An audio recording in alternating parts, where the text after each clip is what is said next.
আমার ভাইরা নাই রিসার্চটা ইসলামের ইতিহাসে কেমন ছিল একটু লক্ষ্য করেন। ভারতের সম্রাট মোহাম্মদ বিন তুগলক তিনি জানতে পারলেন ভারতের একটা আদালতে একটা হিন্দুর উপর অন্যায় করা হচ্ছে, জুলুম করা হচ্ছে। মোহাম্মদ বিন তুগলক দ্রুত ছুটে আসলেন আদালতে। আসার পরে জজ সাহেবকে বললেন, জজ সাহেব এই হিন্দুর উপর অবিচার করা হচ্ছে, এই হিন্দুর উপর অবিচার করা হচ্ছে।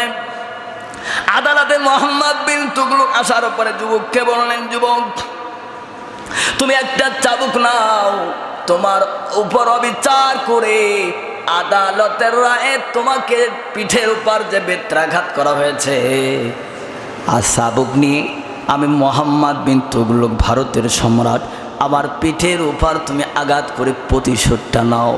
হিন্দু ছেলেটি, হিন্দু যুবকটি প্রতিশোধ নিতে চায় না। এরপর সম্রাটের কথায় পরবর্তীতে আগ্রহ প্রকাশ করে যখন সম্রাটের পিঠে বেত্রাঘাত করলেন, সম্রাট তখন বললেন, মাজলুমের দোয়ার মালিকের মাঝে কোনো পর্দা থাকে না। আল্লাহু আকবার বলেন। আজ যাদেরকে ব্রাশ ফায়ার করা হলো, আয়না ঘরে যাদেরকে রাখা হলো, ডিবি কাতলায় যাদের টর্চার করা হলো, নির্বিচারে যাদেরকে ব্রাশ ফায়ার করে দেওয়া হলো, এক ফায়ারে 67 জনকে শাহাদাত বরণ করতে হলো। কত মানুষ যে শাহাদাত বরণ করেছে তার কোনো ইয়াত্থা নাই। আমার দিনী ভাইরা, ইনসাফ কোথায়? ইনসাফ কোথায়?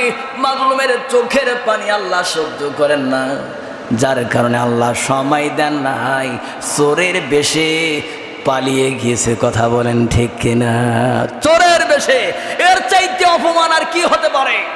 বাংলাদেশে যদি থাকতো তাহলে আওয়ামী লীগের একটা নির্বাচন পরবর্তীতে করার একটা সুযোগ ছিল। চোর তো পালিয়ে গিয়েছে, পরবর্তী যে একটা স্টেপে নির্বাচন করবে সে সুযোগটাও হারিয়ে গেছে।